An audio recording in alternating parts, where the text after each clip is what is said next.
And it looks like we are live. Welcome to Kanimbla, where compassion meets transformation. Here amidst life's storms, we offer solace and guidance. Here you can feel the embrace of our community as we journey together towards healing and growth. So in a world filled with chaos, we are here to guide you towards a path of inner peace and self-discovery. And within our conversations, you'll find the gentle whispers of hope and the empowering light of understanding. So come, take a deep breath, and let's embark on this beautiful journey of self-discovery and renewal. You are not alone, and welcome home. On today, we're going to be talking about unlocking our healing, talking towards trauma recovery. And this is going to be a fairly deep topic. I'm going to be navigating trauma, processing, and the journey to recovery. Now, this is not a replacement for professional help. If you are struggling with something right now, please seek professional help. We are merely here for educational purposes only. So as this is the first episode on Kanimbla, I'd like to remind you guys that on Tuesdays we'll be doing live topics to deal with mental health. And on Thursdays we'll also have Chaos Mind live podcast will be going. It will also be on Spotify soon. So if you don't manage to catch it here, you can always manage to catch the replay over on Spotify. We will eventually be going live on there as well. But until such time, we are going to be coming to you from YouTube. So I don't know if anyone's ever looked much into recovery, and trauma recovery is quite an in-depth process. Recovery is the primary goal for anyone that's experienced trauma, whether it be from their families, caregivers, partners, or something that's happened to them from friends, family. It does not mean that you are completely free and have complete freedom from any post-traumatic effects, but it is an individual experience, and it will always look different to everyone. Recovery is the ability to live in the present without being overwhelmed by the thoughts and feelings of the past, of the events that happen to you, that trigger you, that keep you in a state of fight, flight, or freeze. So, central to the experience of trauma is helplessness, isolation, and the loss of power or control. So, the guiding principles when going through the recovery process is the restoration of safety and empowerment. It does not necessarily mean that you're, again, completely free from what happened to you, but from the individual, many may find that it's beneficial to tell and retell their experiences as many times as they need to people that they trust, that they feel safe with. And throughout the process of recovery, we deconstruct what happened, how it's affecting you, so that we can work towards rebuilding yourself and your well-being. Trauma recovery is best looked at as a process. And many times people who have come into Kanimbla have said that, no one's ever actually explained the trauma recovery process. So first of all, we look at safety and stabilization, where we're reestablishing safety. It's the most important step. It's the first step to any recovery process. And it's central to do any of the work that comes afterwards. So people that are often affected by trauma tend to feel very unsafe in their bodies, in their relationship, in their environments, in their communities. So regaining that sense of safety takes time. It can take days, weeks, months, years sometimes for people to regain that sense of safety. And if people have ongoing experiences, or they have a chronic experience, this can take even longer. So figuring out which areas of life that need to be stabilized first and how we're going to accomplish that is one of the very first steps that we need. So some of the common examples that people say that they've experienced is trauma from a major event. Take 9/11 for the biggest event that happened globally. There are people that saw it live on TV, that witnessed it, that got PTSD from watching it live on TV. I remember being woken up at 2:30 in the morning in Australian time to my mom going, "Wake up, wake up, wake up, you have to see this." And I remember the shock and the horror of watching that second plane hit the towers. But learning how to navigate that and living in a world where there's ramifications. So many things changed after 9/11. So learning how to be able to live in the world that has changed just drastically by such an event, being able to regulate our own emotions when we're triggered, and how to manage any difficult or overwhelming emotions that come up. Some people, when they experience trauma, particularly complex trauma, and no, CPTSD is not in the DSM-5 yet. It is being put into the next version of the DSM, which is DSM-6, but it's not there yet. Although many therapists, counselors are recognizing that, and we do know from the studies that it is a real thing. It's not a one-time event. It's chronic, ongoing trauma. Speaking of that, You may find that when you are speaking about your experiences, they are emotionally overwhelming. Many therapists, researchers, counselors are exploring a lot of nonverbal ways to foster emotional regulation. There are many stories that have suggested that MBSR, mindfulness based stress reduction, can be used to help manage those overwhelming emotional experiences. Another method that has come out that has shown extreme help is acupuncture for people, for clients who have PTSD. It reduces the negative emotions and promotes a more calm appraisal of life situations that helps them to integrate a little bit more with their current situations. Um, you could use deep breathing, meditation, qigong, other cultural, spiritual practices, ceremonies that help to soothe the nervous system. We're trying to create that safety, that security, that means that people are able to open up and start speaking about these events that happen to them. Uh, Auricular acupuncture or acupressure has also been shown to have increasing benefits with people that have PTSD, particularly people that also struggle with substance misuse or abuse, like alcohol or drugs. So help promote better sleep, clearer thinking, and also help them, again, regulate those emotional overwhelm. One of the metaphors that we could use, and if you're looking for someone that lives in metaphors, like I live in metaphors, it's an experience, an emotional overwhelm is similar to shaking a bottle of soda. The inside of the bottle, there's tremendous amounts of pressure. When you open it, everything goes everywhere. But the safest way to release that pressure and to open it is to open it slowly. If you are looking for help with your trauma and you're looking to go into recovery, it's not about cracking that bottle open the very first time that you walk into a session. It takes time. You want to let out slow amounts of that pressure, open it and close the cap slowly and cautiously in a very intentional manner to prevent an explosion or an implosion in some people's cases.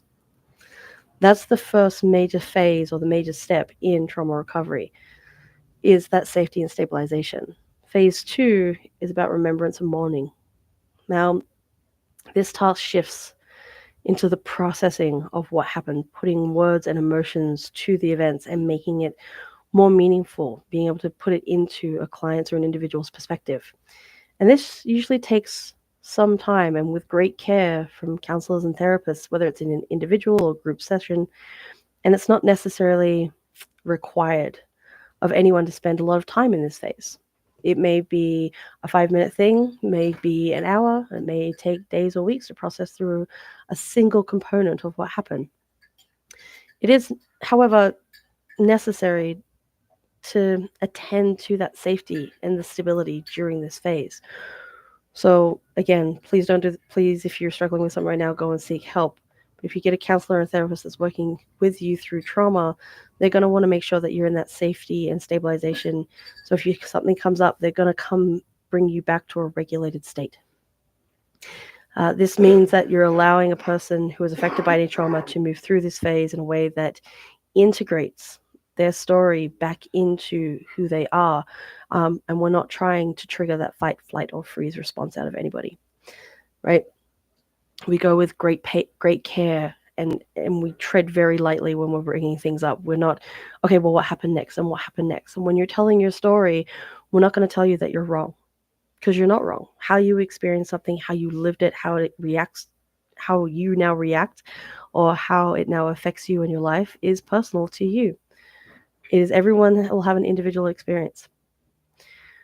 When we're overwhelmed and emotionally flooded by those memories of that trauma, okay, that safety and stabilization helps us to regain the regulation that we need so that we're able to integrate it. And the other big part is that mourning.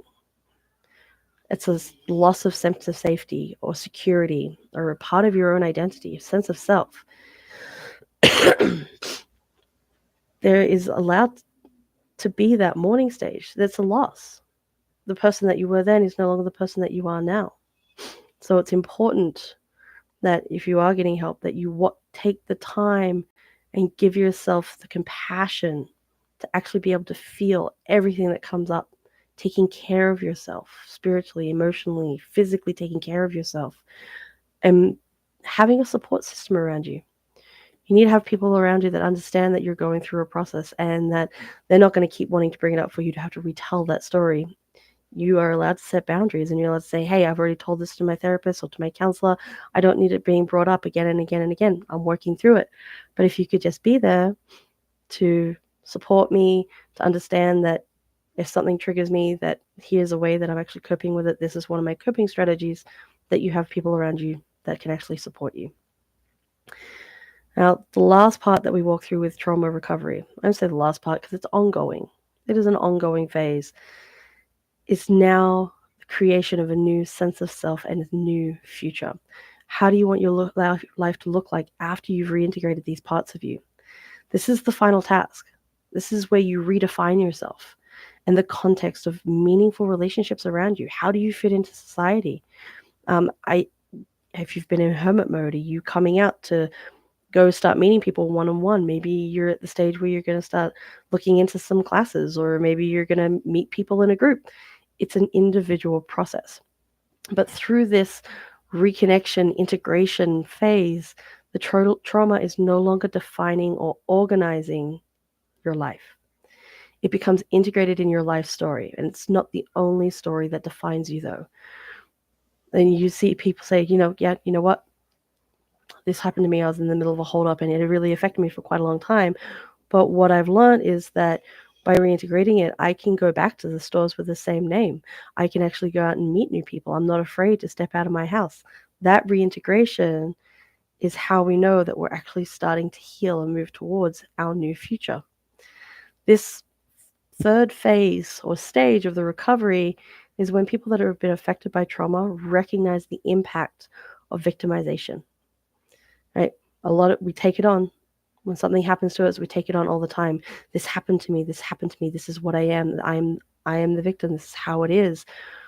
But when we move forward through that, when we're ready to take the step towards empowerment and self-determination, we're able to start living our lives on our terms.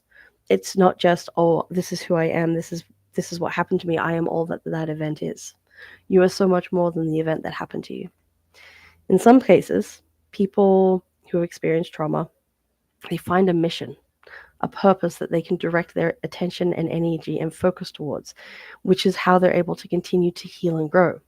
So some people may do a lot of volunteering. Maybe they work with youth because they connect with people who have gone through similar experiences to what they have.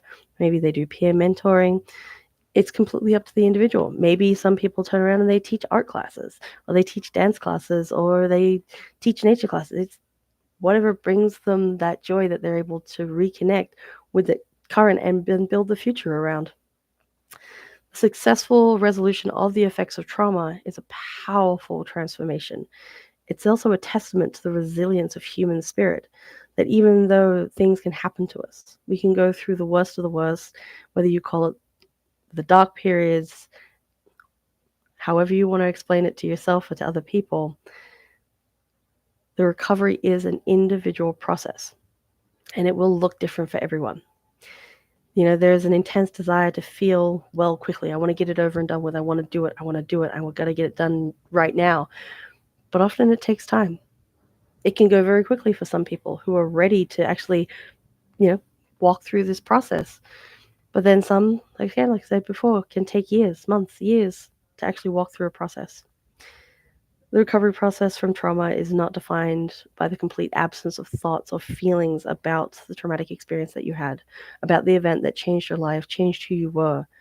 It's about being able to live with it in a way that it doesn't control your life anymore. An important but gentle reminder is to be patient and compassionate with yourself as you move through this healing process. And the one bit that I want to leave you with is what we brought up before, is that self-care, self-compassion. Give yourself a little bit of grace. Now, a lot of people will tell you that they've had moments of grace. They've had moments of grace. There's moments of grace throughout their life. But not always do people truly understand what that means to them. And everyone will find their own meaning to it. So if we look at self-compassion from a 20-foot lens, it is kindness directed towards ourselves. So Trauma at its core affects a person's capacity to be self compassionate to themselves. The recovery process is all about nurturing and growing that ability. Our ability to be compassionate depends on our ability to be self compassionate. Love starts with you first. Having trustworthy and authentic relationships is at the heart of being able to go through this recovery process.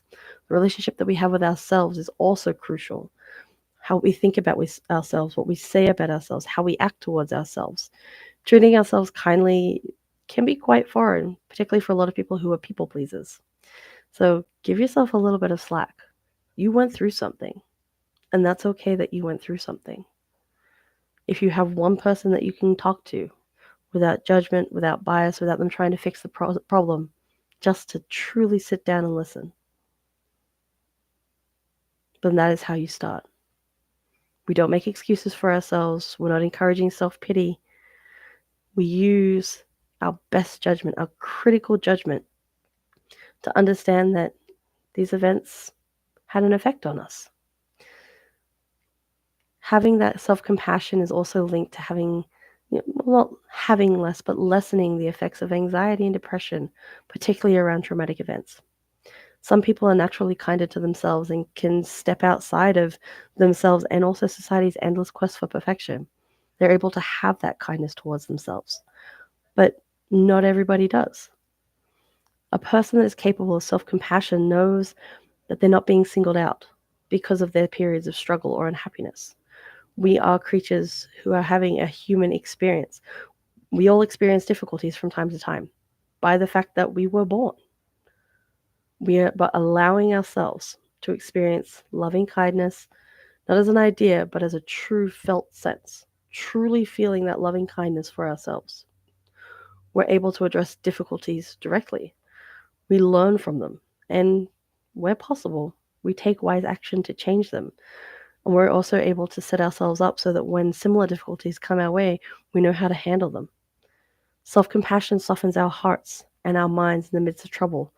We don't go straight to the doom and gloom. We're able to give ourselves a little bit more grace, a little bit more time to find a solution, to work things out. We're also able to find the wisdom to accept the things that cannot be changed. And I'm sure everyone knows that poem from many, many years. You've probably heard many, many people say it to you. God, give me the grace to accept the things that I cannot change, the courage to change the things that I can, and the wisdom to know the difference. And yes, I know that there is a longer version, but that's okay. Give yourself some time. If you're going through a recovery process, you're starting to unpack what happened to you, the traumatic events throughout your life, give yourself some grace. Be kind to yourself. Be loving towards yourself. And again, always make sure that you are having some professional help or someone that's able to sit with you. This is Felicity from Kanimbla. We will see you every Tuesday. Make sure you come back on Thursday for our first Chaos Mind podcast, where we are going to be taking a deep dive into some of the harder topics that most people don't want to talk about. We're not afraid to tackle the tough and difficult conversations that society shies away from. We believe in the power of healing and of open dialogue and of dedicating to fostering a supportive community where everyone feels heard and understood. So until next time, beautiful people, have a wonderful day.